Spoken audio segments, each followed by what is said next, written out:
Mais je pense qu'il est réellement, et je vais vous demander de m'excuser pour le format que je vais utiliser. Je ne vais pas utiliser un format technique avec des présentations, mais plus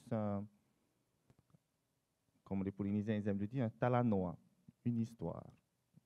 Et vous allez comprendre quand je vais conclure. Mais avant de commencer cette histoire, la base que Yann nous a présentée, un territoire aussi vaste que l'Europe. Pour les Américains, s'il y a des Américains parmi nous, 50% des États-Unis continentales. La côte ouest à la moitié des États-Unis. Voilà ce que représente notre territoire. 118 îles éparpillées sur ce territoire, 75 îles habitées, donc qui accueillent nos 280 000 habitants, plus particulièrement concentrées sur les îles de la Société, notamment Tahiti, Moorea. 43 îles qui disposent d'un aérodrome. Sur ces 43 îles avec un aérodrome, seulement 23 sont considérées avec un développement, dans le tourisme se développe. Sur ces 23, 10 sont considérés vraiment touristiques. Voilà à peu près la répartition. Cette répartition se fait particulièrement sur le nord du pays. Et donc ça fait un développement qui représente un défi, un développement éclaté. Et avant de continuer, donc revenir sur la définition, sur les définitions qui nous sont données du développement durable. Deux définitions. La première, un développement qui répond aux besoins du présent sans compromettre la capacité des générations futures à répondre aux leurs. D'une part, et d'autre part, la notion du développement durable développée par les Nations Unies qui se décline en trois aspects. Un développement économiquement efficace, socialement équitable et écologiquement soutenable. Et là, je viens à mon histoire. Donc, en réfléchissant aux propos que j'allais vous partager, surtout à des personnes plus intelligentes que moi, qui passent plus de temps à rechercher, je suis en train de me dire, mais qu'est-ce que techniquement j'allais leur apporter de plus? Il y a quelques mois, nous étions la destination à participer au Sea Trade, la grande conférence de la croisière à Miami. Se tenait à cette occasion un panel de discussion avec les compagnies de croisière de luxe. Et une des questions du modérateur était « Que faites-vous pour le tourisme durable ?» Ils avaient plein d'actions sur la partie économique, ils avaient plein d'actions sur la partie écologique, très peu sur la partie sociale. Puis le ministre du Tourisme des Caïmans, comme moi, ça nous a fait réagir. Et donc, il a posé la question, que faites-vous sur l'aspect social? Une réponse bateau. On apporte de l'activité économique aux communautés de ces îles.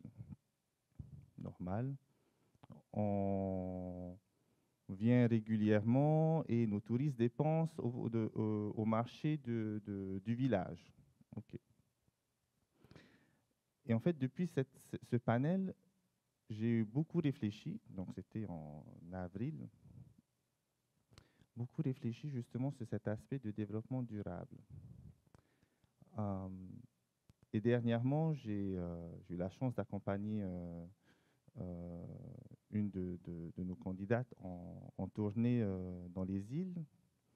Et on a fait des îles qui ne sont pas dans les 23 îles considérées touristiques. On a fait ces îles. La première île qui m'a beaucoup touché, c'est Kauai. Kauai fait partie de la commune de Fakarava. Donc, est une île qui a aussi le label de biosphère, mais qui ne profite pas de la manne touristique puisque tout le monde va à Fakarava. On va et puis, super île, et je dis à Nicole, Il y a vraiment du potentiel sur cette île. Très belle plage, belle plongée, tout est magnifique. Belle photo Instagram ou TikTok. Ça, vous pouvez aller regarder sur mon Facebook, il y a de super photos. Ce sont les photos qui ont eu le plus de likes. Et là, on s'entretient avec la mairesse et elle nous dit que sa grande crainte, c'est qu'elle perd sa jeunesse. Elle perd sa jeunesse et donc il y a un grand gap entre personnes âgées et les petits-enfants. Développement touristique, développement économique ne serait-ce très difficile. Elle perd sa jeunesse et elle ne sait pas comment retenir sa jeunesse. Donc ça m'a beaucoup touché. Et on va dans une autre île, la même chose, Raraka. Elle perd sa jeunesse. Elle essaie de la retenir. Puis on passe et je me rends à Takaroa, Takapoto, eux aussi pas considérés comme île touristique. Et là, ils viennent me voir, parce qu'eux, ils regardent juste le titre. On charge des transports, c'est tout. Ils oublient le international. Je dis, ah, mais il n'y a pas assez d'avions chez nous. Je regarde, il y a quelques années, 10 ans, un peu plus même, 15 ans, je me rappelle parce que mes grands-parents habitaient sur l'île de Takaroa, ils étaient au max 5000 habitants environ.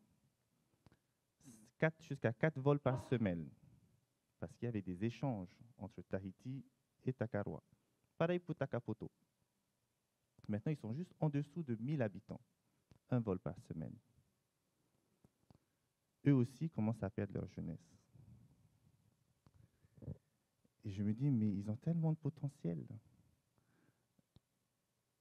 Et puis on va à Ahe, pareil, bon, ça va un peu mieux. Puis à Manihi, ça va encore mieux. Beaucoup de vols, 3, 4 vols par semaine. Leur jeunesse, c'est là. Et c'est vrai que sur ces deux îles, on voyait cette jeunesse.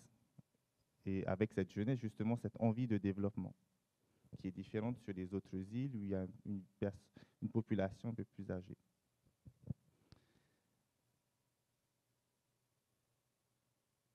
Et le déplacement entre ces îles est difficile. Je me dis, on a toutes ces photos Instagram.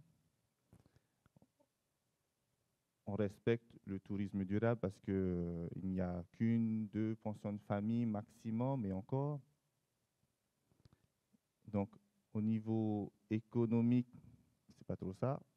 Au niveau écologique, ça va très très bien parce qu'ils sont super, ces îles sont bien propres. Puis vient la partie sociale. Nous réfléchissons à une stratégie qui va s'étendre maintenant jusqu'à 2027. Une stratégie que nous avons appelée Farira Manihini. Je vais prendre un peu de temps pour vous définir justement ce que veut dire Farira Manihini, parce que le nom que nous avons choisi, vous savez, en Polynésie, les mots sont importants, les noms sont importants. Le nom que l'on vous donne en polynésien est important, il y a une signification. Farira, cela veut dire accepter, accueillir. Manihini est différent de Ratere. Ratere, c'est un visiteur, touch and go. Il vient, il prend ses photos, il s'en va. Manihini, c'est un invité. Un invité, lorsque vous recevez ces gens, lorsque vous recevez un invité chez vous, vous l'accueillez à bras ouverts parce que vous l'avez accepté, et deux, vous lui faites vivre votre expérience.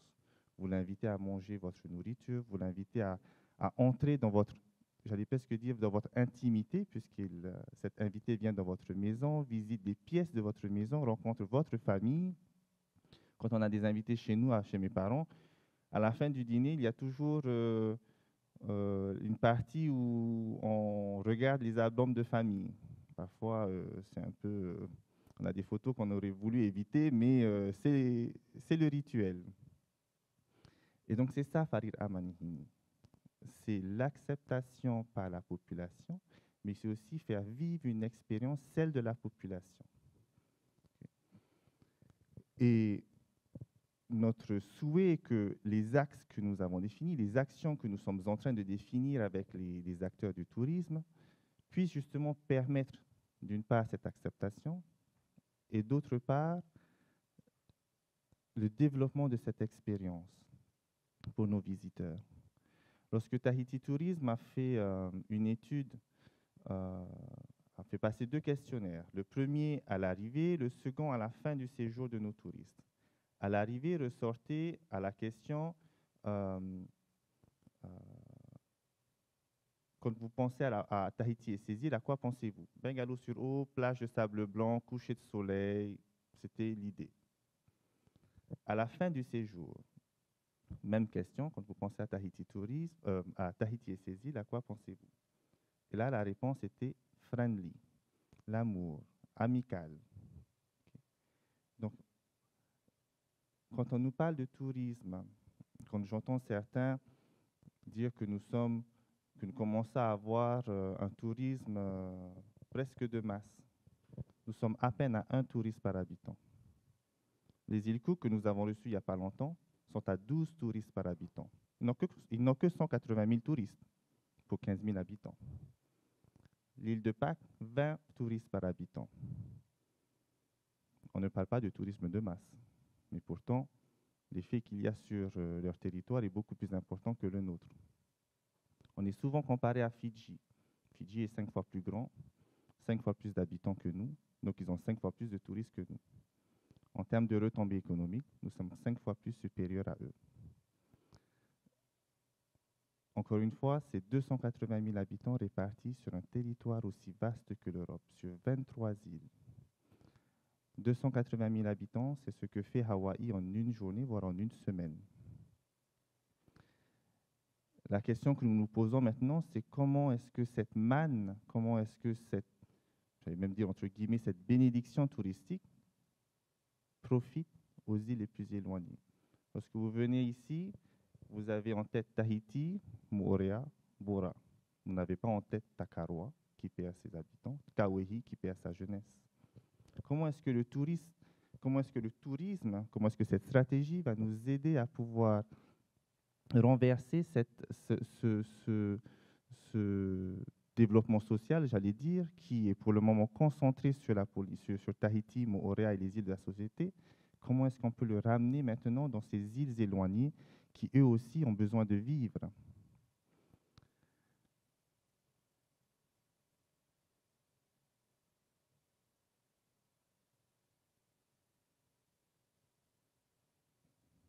J'évite d'être un peu émotionnel, mais je viens d'un quartier social où là aussi, tous les jours, je vois cette jeunesse. Comment est-ce que le tourisme peut aider cette jeunesse à s'en sortir? Comment est-ce que tout ce que l'on fait, on parle de tourisme durable, préserver l'environnement, ok, à quoi cela va servir si de toute manière cette jeunesse n'a pas de quoi manger? On parle de limiter les transports sur un territoire aussi vaste que le nôtre, c'est le seul moyen pour faire vivre nos populations éloignées. On parle de limiter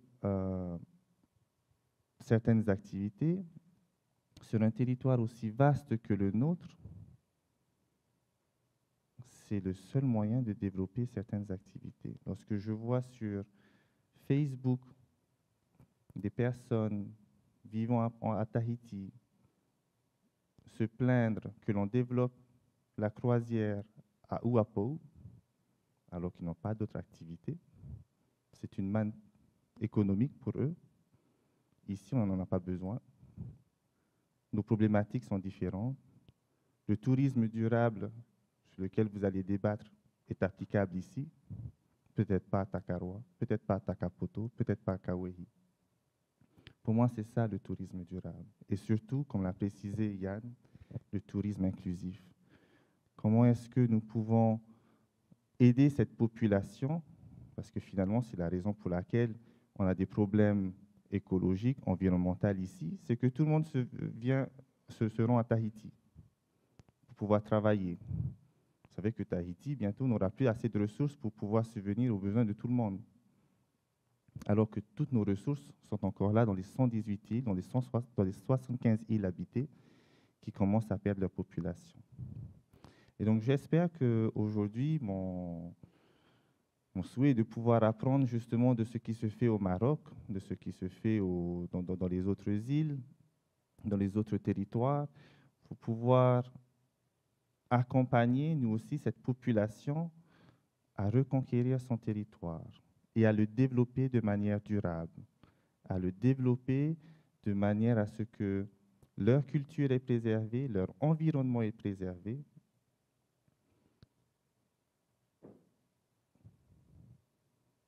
Parce que j'étais à Takaroa, ils n'ont pas encore de centrale hybride. Je demande à Tavana, mais en fait, pourquoi tu n'as pas de centrale hybride? C'est bien pour l'environnement, c'est bien pour le développement durable, il faut que tu aies une centrale hybride. Non, non, non, ça me coûte trop cher. Mais non, il y a beaucoup d'aides. On va à Manihi, ils ont une centrale hybride. Tavana, tu as vu, le Tavana de Manihi a une centrale hybride. Je m'entretiens avec le Tavana de Manihi. Alors, tu es satisfait de ta centrale hybride? C'est bien. Dans 10 ans, je dois la changer. 35 millions de francs. C'est pratiquement tout mon budget. Ça me coûte trop cher. Finalement, pour eux, le développement durable, c'est trop cher. Comment est-ce que l'on peut faire en sorte que ce développement durable devienne plus accessible à ces îles éloignées? Et donc, pour le Tavana de Takaroa, ça ne sert à rien d'investir dans une centrale hybride. Ça me coûtera trop cher. Autant rester avec une centrale qui tourne au diesel. Ça me coûtera moins cher, même si le prix du diesel a augmenté. Sur le long terme, ça me coûtera toujours aussi moins cher que de perdre en un an la totalité de son budget pour remplacer les panneaux solaires. Donc, c'est toutes ces questions-là que maintenant on doit se poser. Pour ces petites populations qui ont une empreinte carbone bien minime à ce que l'on voit ici sur Tahiti. Et pour moi, le développement durable, le tourisme durable vient sur la diversification des flux et la répartition de ces flux. L'impact environnemental sera moins lourd lorsque nos flux sont répartis sur notre immense territoire. Mais l'impact social sera bénéfique sur l'ensemble du territoire. Encore une fois, pour moi, c'est ça le développement durable. C'est d'avoir en tête qu'au cœur de ce développement durable, c'est notre population.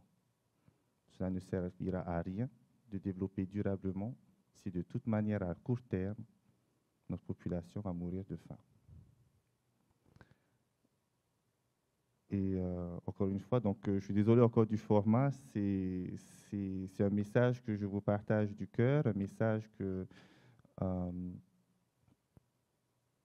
qui pour moi doit nous aider à ramener justement toutes nos réflexions sur ce qui compte. Nous souhaitons un développement durable pour préserver l'humanité. Et cette humanité doit être, pour nous en tout cas en Polynésie, encore une fois, être répartie sur un grand territoire. Un territoire qui est magnifique, un territoire que je vous invite à découvrir. Et encore une fois, sortez de ces sentiers qui sont déjà prédéfinis par Tahiti Tourisme et sur lesquels on travaille, à pouvoir vous faire découvrir justement la beauté de nos îles et surtout la beauté de notre population. Donc, je vous remercie encore pour votre attention et encore une fois, voici mon message. Le tourisme durable et inclusif. La population est au cœur de ce développement. Voilà. Merci.